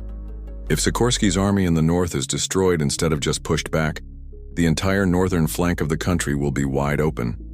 And most critically, if Tukhachevsky gets even a whisper of the existence of this southern strike force, he can turn a portion of his reserve south and crush it. Everything depends on perfect timing, secrecy, and the courage of the men designated as the bait. Before he left Warsaw, Pilsudski handed the Prime Minister a sealed envelope with his resignation, to be opened if the plan failed or he was killed. He was staking everything. Historians still argue whether this plan was a spontaneous flash of Napoleonic intuition from Pilsudski, or the cold logical conclusion derived from the intelligence windfall provided by his codebreakers. Was he an artist painting a masterpiece of war, or a mathematician solving a complex equation? As the marshal travels in secret to his new headquarters at Puławy, he leaves a terrified capital behind him. Warsaw is bracing for the final assault, praying for a miracle, entirely unaware that its fate now depends on a secret army, hidden 100 miles to the south, about to be unleashed in one of the most decisive counteroffensives in history.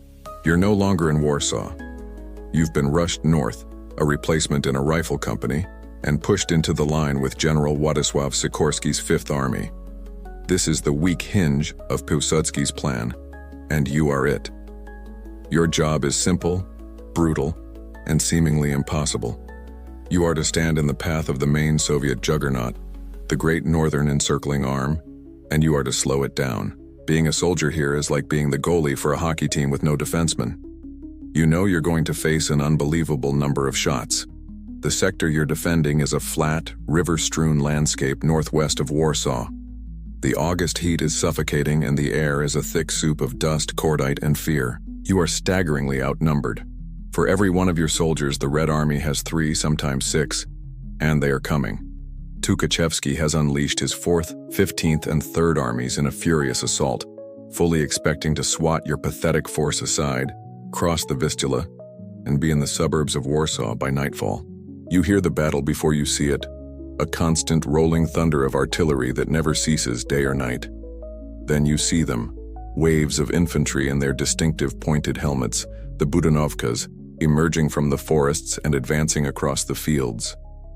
The sheer number of them is soul-crushing, but your commander Sikorsky is no ordinary general. He knows a static defense will be suicidal. He cannot hold a fixed line, so he doesn't even try. Instead, he orchestrates a masterful, active defense. The front line here isn't a line at all, it's more like a Jackson Pollock painting made of explosions and sheer panic. Your life becomes a chaotic whirlwind of action. One moment your trench line is collapsing, your comrades are falling back, and the Soviet infantry is about to pour through the gap. The next, an officer is blowing a whistle, and you are fixing your bayonet and charging, not forward but sideways into the flank of the very unit that just broke through. Sikorsky is using his meager forces like a master fencer, parrying, dodging, and launching sharp, vicious counter-thrusts where the enemy least expects them. You fight for control of a village, lose it, and then retake it in a bloody nighttime assault. You are constantly on the move, exhausted, terrified, but always fighting. On August 14th, you take part in the desperate battle of the Wukiara River. Your division, against all logic, is ordered to attack a Soviet force 3 times its size. The fighting is at point-blank range, a horrific butchery in forests and farmhouses. Your losses are appalling, but you succeed in throwing the Soviet 15th Army into confusion and temporarily halting its advance. You have bought a few more precious hours. Your small cavalry detachments, unable to charge machine guns, act as firefighters, galloping from one crisis point to another, launching daring raids that capture enemy commanders and sow chaos in their rear. Historians still argue whether Sikorsky's incredibly aggressive, counter-punching defense was his own brilliant improvisation, or if it was all part of Pilsudski's master plan. From your muddy trench, the distinction is academic. All you know is that you are doing the impossible. You are not winning, but you are not breaking. And crucially, you are accomplishing your strategic mission. The Soviet Fourth Army, the very tip of Tukhachevsky's spear, is being drawn further and further west, away from Warsaw. Sikorsky is basically leading them on a wild goose chase across northern Poland, and the goose is getting very, very tired. They are stretching their supply lines to the snapping point and moving further away from the decisive action with every step they take. The cost is horrific. Your company is bled white. But the hinge, though groaning and buckling under the immense pressure, is holding. You have done your job. You have fixed and distracted the enemy's most powerful forces. Now, as the fighting rages on, the focus shifts south, to the direct approaches to the capital, where the battle's sacrificial heart is about to be engaged. The fighting in the north, as brutal as it is, has been a sideshow. Now Tukhachevsky, convinced that Sikorsky's army is on the run and the Polish flank is collapsing, turns his attention to the main prize. He orders his central armies to deliver the death blow, a massive frontal assault on Warsaw itself.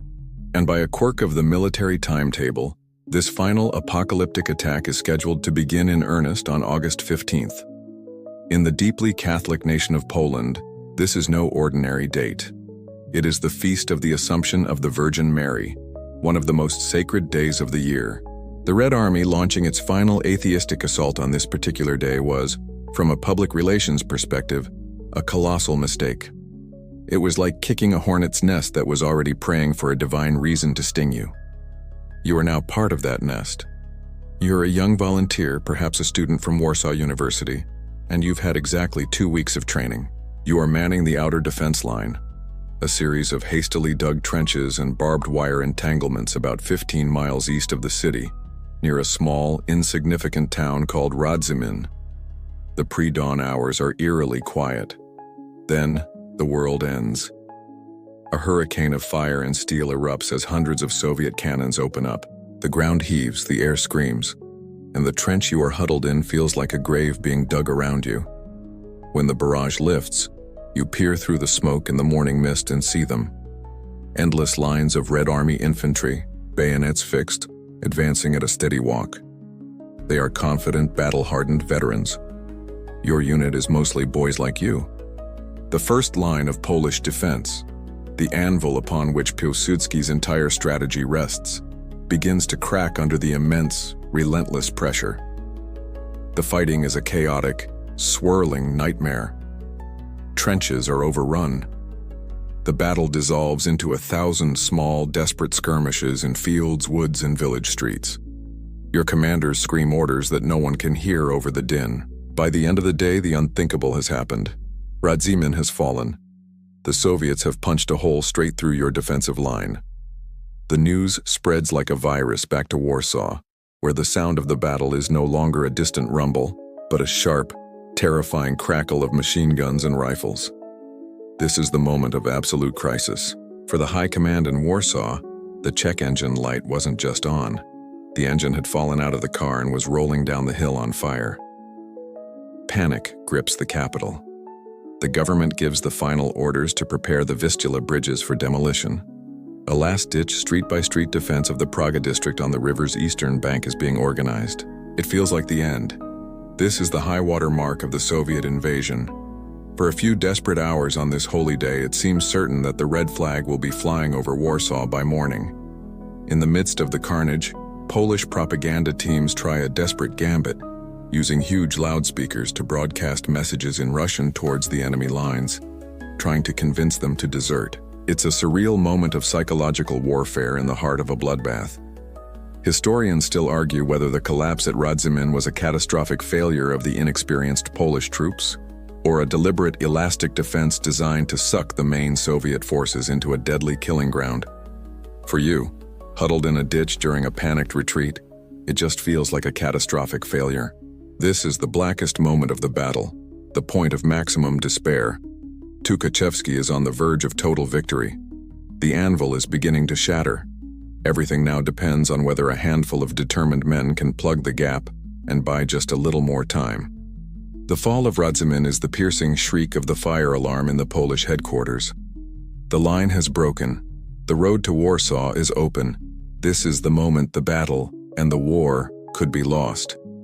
But instead of collapsing into panic, the Polish command reacts with furious energy. Generals Józef Haller and Tadeusz Rozwadowski, the chief of staff, scrape together every last man and every last weapon they can find to throw into the breach. A veteran division is pulled from the reserve. A handful of clanking, unreliable Renault FT tanks are revved up. And the legendary armored train Danuta steams out of its siding, its cannons primed. You are part of this desperate counter-thrust, a frantic effort to plug the gaping wound in the front line. What follows is a 36-hour nightmare of brutal, intimate combat. Radzimin, a town nobody had ever heard of, becomes the most important place in the world. It's the wobbly leg on the table holding up the entire feast. The battle is a chaotic, swirling melee in the town's streets and the surrounding fields. You charge forward and retake a block of houses, only to be thrown out an hour later by a Soviet counterattack. The arrival of your few creaky tanks is the 1920s equivalent of calling in an airstrike.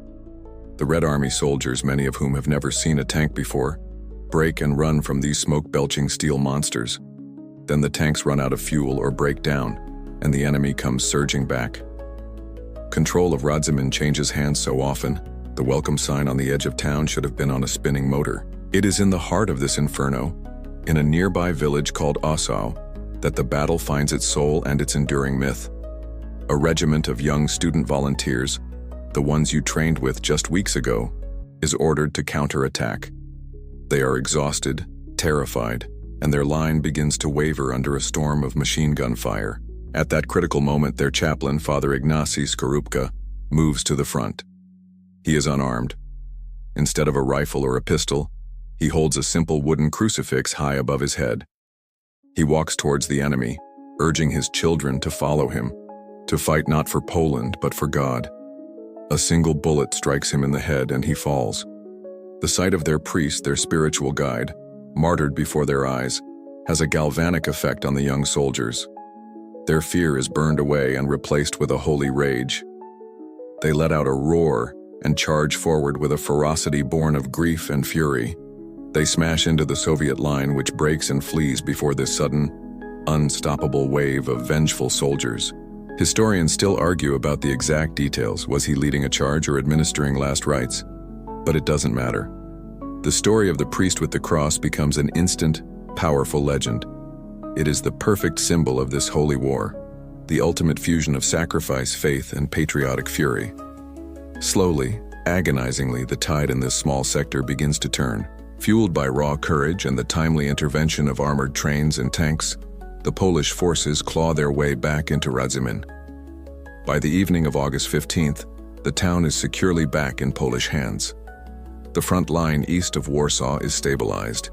The direct Soviet assault has been stopped dead in its tracks. The news races back to the capital, and for the first time in weeks, a flicker of hope ignites. The anvil, at the moment it seemed destined to shatter, has held.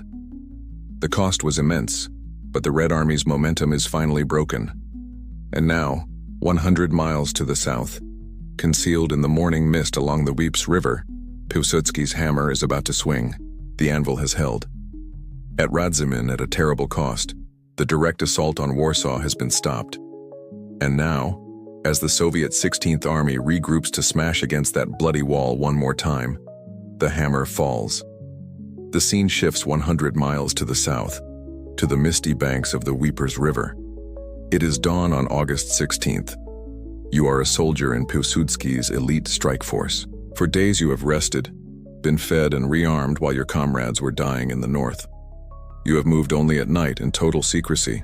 You don't know the details of the grand plan, only that the waiting is over. The air is cool and damp with a thick fog that blankets the landscape, a perfect cloak for what is to come. The mood here is not one of desperate defense, but of coiled, predatory silence. Your commander-in-chief is not in some distant headquarters. He is right here. Józef Pilsudski moves among the forward units, his presence an electric current running through the ranks of soldiers.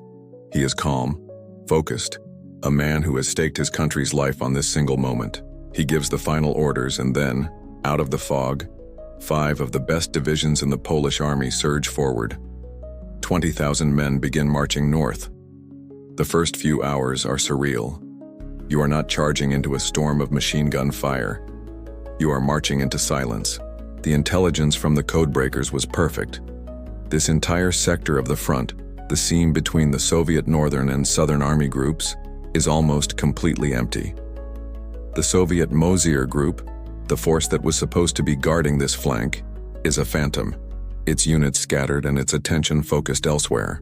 While his staff was nervously biting their nails, worried it was a trap, Pilsudski was as calm as the "this is fine" dog in the meme. He had already read the enemy's mail. He knew the room was empty. Then, you hit them. The Polish strike force doesn't hit the front of the Soviet 16th Army. It slams into its exposed left flank and rear with the subtlety of a brick crashing through a window during a quiet dinner party. The shock is absolute. You are overrunning supply depots, capturing headquarters staff still in their pajamas, and severing telegraph lines. The Soviet commanders in this sector go from a state of victory is near to wait. Why is there a Polish army in our kitchen? In the space of a few hours, there is no coherent line to fight. You are attacking panicked, confused units that are facing the wrong direction and have no idea what is happening. The advance becomes a lightning-fast pursuit. The Soviet rear area, the logistical and command backbone of the assault on Warsaw, simply disintegrates. Tukhachevsky, far to the north, is completely blind to this unfolding catastrophe. His focus is on the battle raging at the gates of Warsaw and his great pincer movement from the north. He has no idea that a dagger has been plunged into his army's back and is being ruthlessly twisted. Historians still argue about the wisdom of Pilsudski leading the charge from the very front, sharing the risks of his lead battalions. Was it a reckless gamble or a necessary act of charismatic leadership to steel his men for the war's most crucial maneuver? As you see him in his staff car, calmly directing the torrent he has unleashed, you know the answer. His presence has transformed this counterattack into a thunderbolt. The invincible Red Army, just 24 hours from its greatest triumph, is now suddenly and catastrophically caught in a trap of its own making. The hunter has become the hunted. The Polish hammer has fallen on an enemy that is not just tactically exposed, but strategically deaf, dumb, and blind. You are now a fly on the wall back at Mikhail Tukhachevsky's headquarters in Minsk, hundreds of miles from the front, and you are witnessing a masterclass in how arrogance and poor communication can unravel a victorious army. The first reports of Pilsudski's southern attack begin to trickle in on August 16th. They are fragmented, confused, and speak of a significant enemy force appearing where no enemy force should be. Tukhachevsky sees these messages, and he dismisses them. In his mind, the Polish army is a spent force capable only of a desperate, localized twitch. He is so utterly convinced of the genius of his own great northern encirclement that he cannot process information that contradicts it. The initial reports are treated with the same seriousness as an email about a Nigerian prince. He is certain it's a bluff. This monumental misjudgment is compounded by a catastrophic failure of technology and procedure. The Red Army's command system is a mess.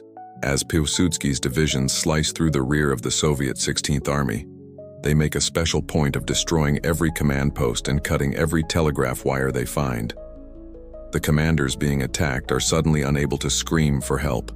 Their only remaining option is the radio. But here, Tukhachevsky's own headquarters becomes his worst enemy. It is equipped with the only powerful long-range transmitter on the entire front, which it uses to communicate with Moscow, and it is broadcasting almost non-stop. Tukhachevsky's headquarters is like that person at a party who talks so loudly and incessantly that they have no idea the house is on fire behind them. His constant transmissions are effectively jamming the airwaves, preventing the desperate, frantic calls from his own embattled armies from getting through. The Polish codebreakers, listening to everything, intercept a message from Leon Trotsky in Moscow, pleading with Tukhachevsky's staff to shut up so he can find out what is going on at the front. This is how Pilsudski knows with absolute certainty that his opponent is flying completely blind. While the heart of his army is being ripped out, Tukhachevsky continues to issue orders for the advance on Warsaw, directing a battle that no longer exists in reality. And the most surreal part? The northern pincer, the spearhead of the Red Army, is still advancing. The Soviet Fourth Army, along with a cavalry corps, is pushing west and south with great speed, exactly as Tukhachevsky had planned. They are now northwest of Warsaw, crossing the Vistula, completely unaware that Pilsudski's forces have cut them off from the rest of the army. They have no supplies, no communications with headquarters, and no idea that their line of retreat is gone. The Soviet Fourth Army is like a cartoon character that has run off a cliff, but has not looked down yet. It is an army marching confidently into oblivion. Historians still argue whether this was a personal failure of Tukhachevsky's obsessive genius, or a systemic failure of the Red Army's primitive command structure, which was simply not sophisticated enough to handle a fluid two-way battle. Was it the man who failed or the machine? From the Polish perspective, it was a perfect storm of enemy weaknesses. Tukhachevsky, the would-be Napoleon, does not grasp the reality of his situation for nearly 2 full days. By the time the horrifying truth finally cuts through his bubble of arrogance, it is far, far too late. His armies are no longer a coherent front, but a series of isolated, confused, and terrified pockets. And the trap is closing around them. The trap snaps shut. By August 18th, Tukhachevsky has finally realized the mortal danger his armies are in, but it's far too late. The Soviet war machine, so terrifying in its advance, now collapses with a speed and completeness that is breathtaking to behold. The battle for Warsaw is over. The great rout of the Red Army has begun. You are a Polish soldier in the trenches east of Warsaw. For 3 days you have endured a living hell, a relentless storm of artillery and infantry assaults. You are exhausted, traumatized, and have seen half your friends fall. Then, a new order comes down the line, an order you haven't heard in months. Attack. A surge of savage, exultant energy floods through you. You clamber out of your trench and begin to advance. The enemy you face is not the same enemy from yesterday. Their artillery has fallen silent. Their attacks have ceased. They are confused, looking over their shoulders, terrified by the rumors of a massive Polish army that has appeared in their rear. Their will to fight evaporates. What starts as a series of local withdrawals quickly cascades into a full-blown panicked retreat. It is no longer an army. It's a desperate mob fleeing for its life. The Polish army, which had been on the verge of annihilation, went from, "We are all going to die," to "Look at all this free equipment," in the span of 48 hours. The entire front dissolves. Now, Pilsudski's Southern Strike Force, which had been driving north, hooks west. Sikorsky's army, which had been desperately defending in the north, pivots and attacks south. The defenders of Warsaw push east. All three Polish groups converge, their pincers closing around the bulk of the Soviet Central Armies. The result is a massive pocket of chaos and despair, a cauldron in which three Soviet armies are trapped. You advance for miles without seeing an organized enemy unit, only streams of prisoners, their hands in the air, their faces a mixture of relief and disbelief. The roads are choked with abandoned war material. You walk past hundreds of cannons, thousands of machine guns, entire convoys of supply wagons, all left where they stood. The ground is littered with discarded rifles, packs, and the iconic red banners of the revolution, now trodden into the Polish mud. The Red Army's retreat is so disorganized, it looks like the chaotic exit from a stadium after a concert where the headline act was just okay, and everyone is trying to beat the traffic.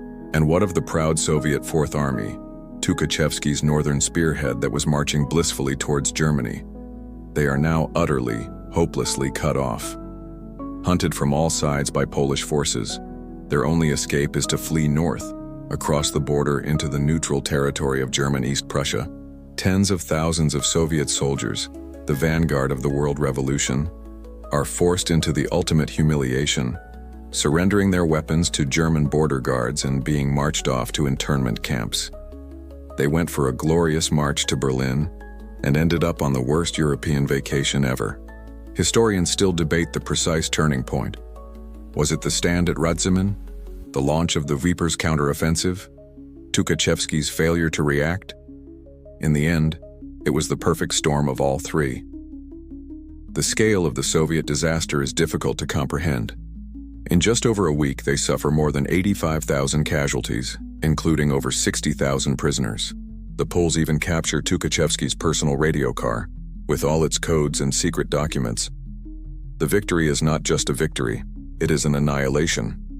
The tide of world revolution has not just been stopped on the Vistula, it has been spectacularly, catastrophically, and humiliatingly thrown back. As the Great Red Army in the north is being shattered and routed, a crucial question hangs in the air. Where was its southern pincer? Where was the unstoppable, terrifying 1st Cavalry Army? Where was Semyon Budyonny's legendary Konarmia? The answer is one of the most baffling and consequential stories of the entire war, a tale of arrogance, jealousy, and fatal insubordination. It was the military equivalent of the star quarterback refusing to come on the field for the Super Bowl because he was busy trying to win a hot dog eating contest in the parking lot.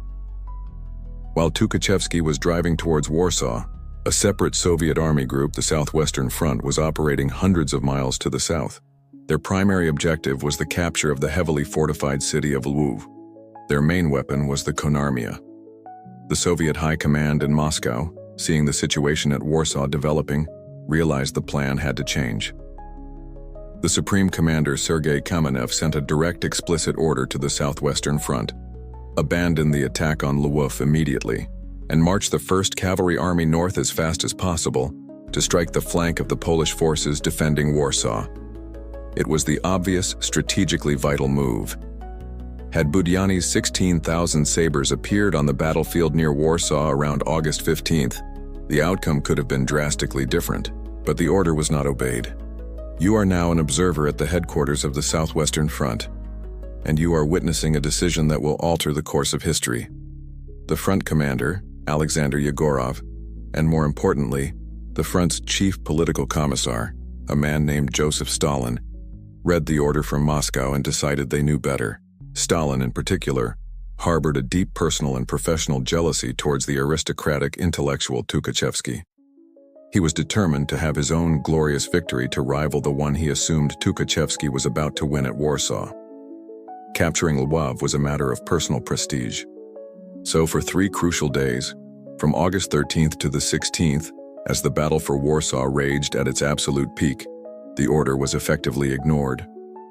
The Konarmia, instead of racing north to save the main front, was thrown into a series of bloody and ultimately futile frontal assaults against the stubborn Polish defenders of Lwów. Finally, when it became clear that Lwów would not fall and the reports from the north were turning from triumphant to catastrophic, Stalin and Yegorov relented. They ordered Budyani to turn north. By the time the 1st Cavalry finally started marching to Warsaw, the battle was over. The enemy had gone home and the cleaning crew was sweeping up. Their timing was less than ideal. Historians still argue furiously over Stalin's motivations.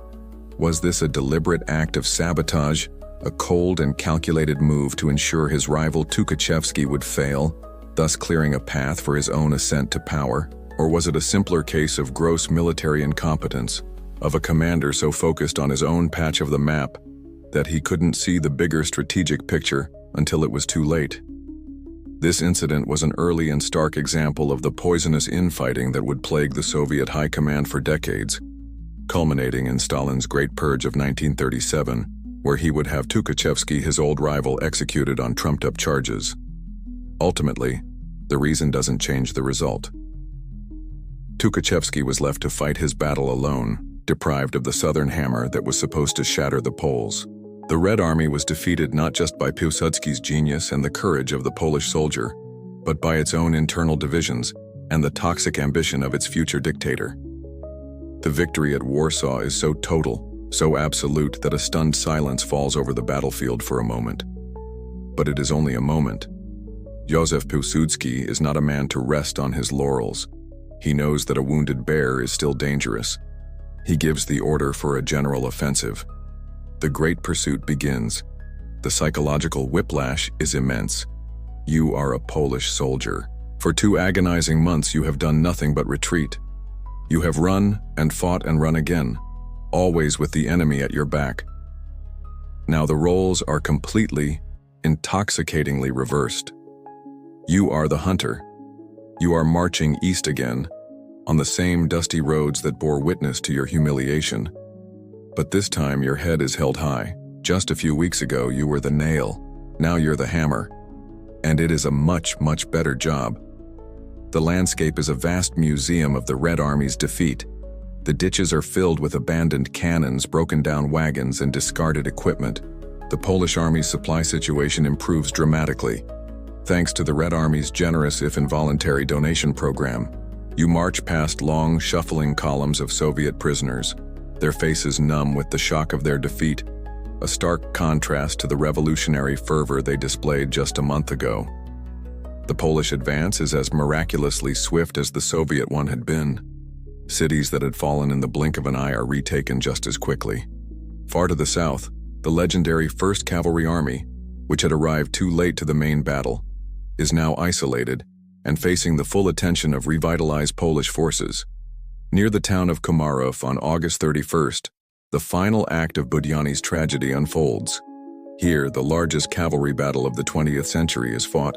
It is one of the last great charges in military history, a thunderous anachronism in an age of machine guns. Polish Uhlan and Hussar regiments, employing a masterful combination of modern firepower and traditional audacious saber charges, smash into the famed Konarmia. The invincible Red Cavalry is broken and sent fleeing in disarray. It was the grand finale for horse-mounted combat. The Polish cavalry basically looked at the tank and the airplane and said, "Hold my beer and watch this, one last time." The pursuit eastward is relentless. Pilsudski is determined not just to push the Red Army back, but to destroy its ability to ever threaten Poland again. Historians still argue about this decision. Was it a stroke of strategic genius to press the advantage to its absolute limit, or a reckless overextension of his own weary army that invited a potential counterattack? Pilsudski, gambling as always, pushes his chips to the center of the table. He wants total victory. As your forces advance, you even manage to capture the entire operational archive of the Soviet 16th Army, a priceless treasure trove of intelligence that lays the enemy's mind bare. By late September, your army has pushed the shattered remnants of the Red Army almost back to where the war began a year earlier. The entire strategic situation has been flipped on its head. Poland is no longer the victim. It is the victor, triumphant and seemingly unstoppable. But both sides are reaching the point of total exhaustion. The Polish army is tired. Its supply lines are once again getting long and winter is approaching. The war needs one final decisive blow to end it for good. The Great Pursuit has driven the Red Army back hundreds of miles, but the war is not yet over. Mikhail Tukhachevsky, though brutally defeated, is a resilient and skillful commander. He manages to rally the demoralized remnants of his armies, gather a few fresh reinforcements, and establish a new defensive line along the Niemen River in what is now Belarus. He is battered, but he is not broken, and he prepares a trap. He believes the overconfident and exhausted Poles will launch a simple, predictable frontal assault. His plan is to absorb this blow and then savage the Polish flanks with his own reserves. It's a good plan. Tukhachevsky set a brilliant trap, but unfortunately for him, Pilsudski had received the blueprint, knew where all the tripwires were, and decided to just use the back door instead. Pilsudski, likely aided by his ever-vigilant code-breakers, anticipates Tukhachevsky's strategy perfectly. He decides to fight a battle of wits, a final, elegant maneuver to end the war. The Battle of the Niemen River, fought in late September, is essentially a miniature condensed version of the Battle of Warsaw. First, the feint. You are part of the main Polish force ordered to launch a direct, head-on assault against the Soviet center near the city of Grodno. The fighting is ferocious. Tukhachevsky sees the attack coming exactly where he predicted it would. Confident that his plan is working, he commits his reserves to the fight, determined to crush your assault. But while the bloody battle for Grodno is raging, another, more decisive move is happening far to the north. A separate Polish strike force is making a long, grueling, and secret march through the dense primeval forests, crossing into nominally neutral Lithuanian territory to bypass the Soviet flank. Your unit is part of this hook. You march for days, seeing no enemy, your purpose a mystery. Then you cross the Niemen River where the enemy least expects it and turn south, emerging like a phantom from the woods directly behind Tukhachevsky's entire army. The Polish flanking group just popped up in the Soviet rear like a surprise party guest, except instead of bringing a bottle of wine, they brought several divisions of very angry infantry. The effect is instantaneous and catastrophic for the Red Army. It is the Battle of Warsaw all over again. The Soviet commanders, engaged in a desperate frontal battle, suddenly find their lines of communication cut and their headquarters under attack from the rear. Panic erupts. The defensive line that Tukhachevsky had so carefully constructed collapses, not from the front, but from behind. The retreat begins again, but this time there is no hope of forming another line. This is the final, killing blow. Historians still debate the true significance of this battle. Was it the decisive engagement that won the war, or merely a mopping-up operation against an enemy that was already beaten? For you, the soldier fighting in the dense, claustrophobic forests, engaging in brutal, close-quarters combat and savage bayonet charges, the distinction is meaningless. All you know is that this is the victory that finally breaks the Red Army's back. After the Niemen River, their ability to offer any organized resistance is gone. Their get-up-and-go has gotten up and left. The victory is complete. The last major Soviet force on the Western Front has been scattered to the winds. The road east is now wide open. The Polish army could, if it chose, march even deeper into Belarus and Ukraine.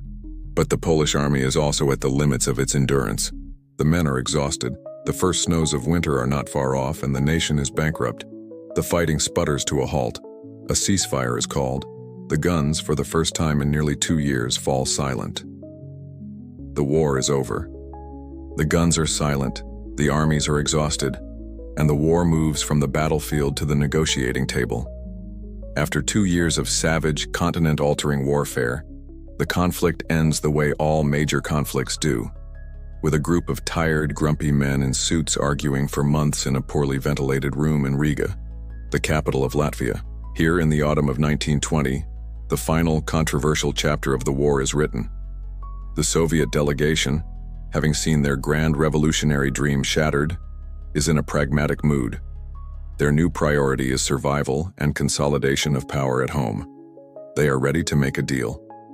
The real drama, the real conflict, is within the Polish delegation. The victory on the battlefield has been won by Marshal Pilsudski, but the peace is negotiated by his bitter political rivals, the National Democrats, led by Roman Dmowski. And these two men have radically, irreconcilably different visions for the future of Poland. It's a classic quality versus quantity debate. Pilsudski, the romantic strategist, still clings to his grand federalist dream of the Intermarium. He wants to use Poland's military triumph to establish independent, friendly Ukrainian and Belarusian states that would serve as a permanent buffer against Russia. He envisions a large multi-ethnic federation, a modern echo of the old Polish-Lithuanian Commonwealth. To achieve this, he wants the new border pushed as far east as possible. He wants a sprawling mansion even if some of the rooms are still on fire. Dmowski and his National Democrats, however, are deeply skeptical realists. They want a smaller, more compact and ethnically Polish nation-state. They are intensely suspicious of the Ukrainian and Belarusian national movements and see the inclusion of large ethnic minorities as a fatal source of future instability and weakness. They are willing to abandon the federalist dream and sacrifice territory in exchange for what they see as a more manageable and cohesive state. They want a smaller, well-organized house with a solid foundation. At Riga, Dmowski's vision triumphs. Against the express wishes of Marshal Pilsudski, the Polish negotiators agree to a border that lies far to the west of the front lines held by the victorious Polish army. The Peace of Riga, signed in March 1921, carves up Ukraine and Belarus, handing vast portions of their territory and millions of their people over to the Soviets. The dream of independent buffer states is dead. For Poland's Ukrainian allies, who fought and bled alongside you under their leader Simon Petlura, the treaty is a stunning and unforgivable betrayal. Their hopes for an independent nation are utterly extinguished, their homeland partitioned between their former ally and their mortal enemy. Pilsudski is disgusted. He refuses to have anything to do with the treaty, later remarking that the negotiators in Riga had traded a historic victory for a paltry and shameful peace. His reaction is the political equivalent of a master chef watching someone pour ketchup all over the gourmet meal he just spent 2 years preparing. Historians still argue whether the Peace of Riga was a pragmatic act of nation-building that created a more stable Polish state, or a catastrophic, short-sighted strategic blunder. Did it save Poland from the endless turmoil of managing restive minorities? Or did it fatally weaken the country by abandoning the deep strategic buffer Pilsudski believed was essential for its survival between a hostile Germany and a resentful, vengeful Soviet Union? What is certain is that the war, won at such an impossible cost, ended with a peace that satisfied almost no one and planted the poisonous seeds of conflicts yet to come. You have just witnessed one of the most decisive victories of the 20th century, a victory that, in the words of one British diplomat on the scene, Lord d'Abernon, saved Central Europe from the inferno of a Bolshevik revolution. It was, he argued, the 18th decisive battle of the world. So why has almost nobody in the West heard of it? Why is this monumental event so often a forgotten footnote in our history books? The story of how this battle became a ghost is as fascinating as the battle itself. You are a history student in America, or Britain in the 1970s. You open your heavy textbook on modern Europe. You'll read thousands of words about the trenches of the Somme, the Treaty of Versailles, the Russian Revolution, and the rise of Nazism. The Battle of Warsaw, if it's mentioned at all, will likely be a single sentence, a minor skirmish in a confusing border war. It was treated like a minor character in a film that's crucial to the plot, but gets killed off in the first act. Nobody remembers their name. There are several reasons for this historical amnesia. The first is simple: the sheer, overwhelming shadows of the First and Second World Wars. These conflicts directly involved the Western powers on a colossal scale, and their stories naturally dominated the historical narrative. A war between a newly reborn Poland and a newly formed Soviet Union, however consequential, seemed like a regional affair. But the other reasons are more complex. The victory was, for many, deeply inconvenient. For the political left in the West, which often harbored a romantic sympathy for the great Soviet experiment, the Red Army's humiliating defeat was an awkward subject, best ignored. For the governments in London and Paris, it was a victory Poland won almost entirely on its own, highlighting their own dithering and inaction.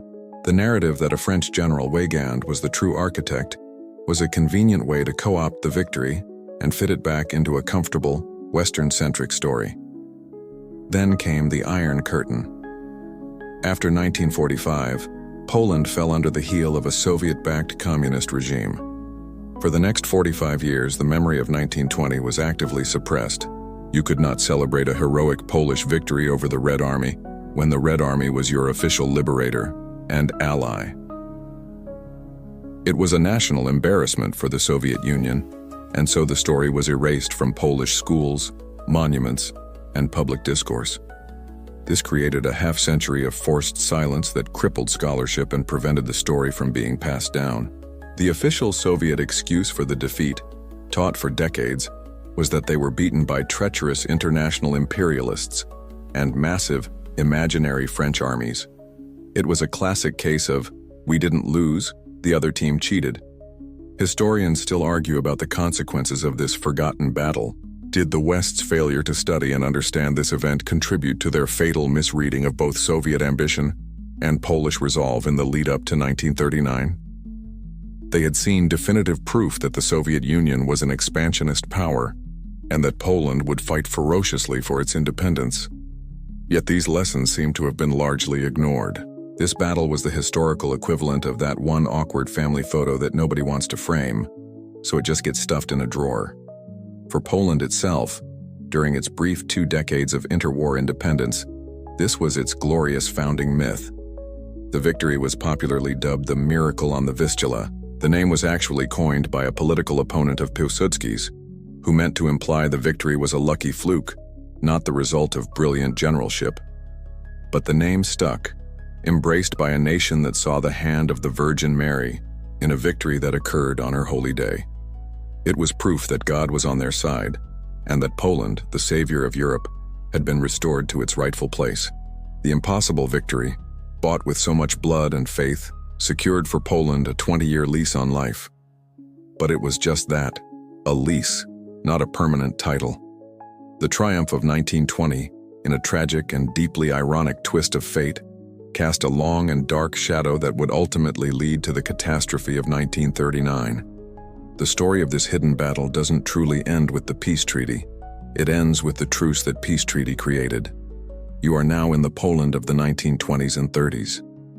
The nation is free, vibrant, and culturally alive, but it is also living on a knife's edge. Its geographical location is a curse. It is a medium-sized country wedged between 2 of the most powerful and ruthless totalitarian ideologies in human history, both of whom view its very existence as an affront. To the west is a resentful Germany, chafing under the terms of the Versailles Treaty and dreaming of regaining its lost eastern territories. And to the east is the Soviet Union, patiently rebuilding its strength, a wounded bear that has never, for one moment, forgotten or forgiven the humiliation it suffered on the banks of the Vistula. Poland's situation is like living in a small house between 2 neighbors who both despise you, are both building massive armies, and have just started exchanging friendly notes. The seeds of the next disaster were sown in the very peace that ended the last one. The failure to create an independent Ukraine left that vast nation to be fully absorbed by the Soviets, becoming a formidable launching pad for a future invasion. The large ethnic minorities left within Poland as new borders by the Treaty of Riga became a source of internal weakness, expertly exploited by propagandists in both Berlin and Moscow. Then, in August 1939, the ultimate nightmare comes true. You are in the Kremlin as 2 foreign ministers, von Ribbentrop of Nazi Germany and Molotov of the Soviet Union, sign a non-aggression pact. This is the handshake that seals Poland's doom. The 2 mortal enemies, the 2 powers that Poland's entire existence was meant to keep apart, have become temporary friends. Their friendship is based on a single shared interest: the complete and total annihilation of the Polish state. In the pact secret protocols, they agree to divide your country between them. The invasion of 1939 is the tragic sequel that nobody wanted, where the villains from the first movie team up to ensure there's no happy ending this time. On September 1st, the Germans attack from the west. Then, on September 17th, the Soviets invade from the east, a perfectly timed stab in the back. This is their cold, calculated revenge for 1920. The Red Army that marches across the border is led by commanders who were junior officers in that earlier, humiliating war. This time they will not be stopped. Caught in an impossible two-front war, the Polish army, which had fought so miraculously 2 decades earlier, is crushed in a matter of weeks. The miracle on the Vistula had given Poland 20 years of life. Now the darkness returned. Historians will forever argue if any different outcome in 1920 could have prevented this. Was Pilsudski's federalist dream a viable alternative? Or was Poland's fate sealed the moment Hitler and Stalin rose to power? What we know for certain is that the desperate, forgotten battle where Poland single-handedly stopped the Soviet invasion of Europe was not an ending but a pause, a 20-year breath in a story of struggle that would soon resume with even greater fury. And so, the echoes of those distant cannons finally fade, and the frantic energy of a nation fighting for its life dissolves back into the quiet stream of history. The images of the desperate retreat, the defiant stand, and the miraculous, unbelievable victory can now be allowed to soften and recede, leaving behind just the quiet truth of a story told. The immense weight of those events, the sheer scale of the courage and the tragedy, belongs to that time, to that place, and you can let it rest there now. The struggles of the past have been met, the tale has been told, and all that is left is the gentle peace of the present moment. Here, in the safety and comfort of your own space, there are no armies on the march, no cities holding their breath. There is only the soft darkness, the gentle hum of the fan in the corner, and the slow, easy rhythm of your own breathing. Let the vast and complicated tapestry of history settle, and allow your mind to drift on the quiet currents of the night, towards a place of deep and untroubled rest.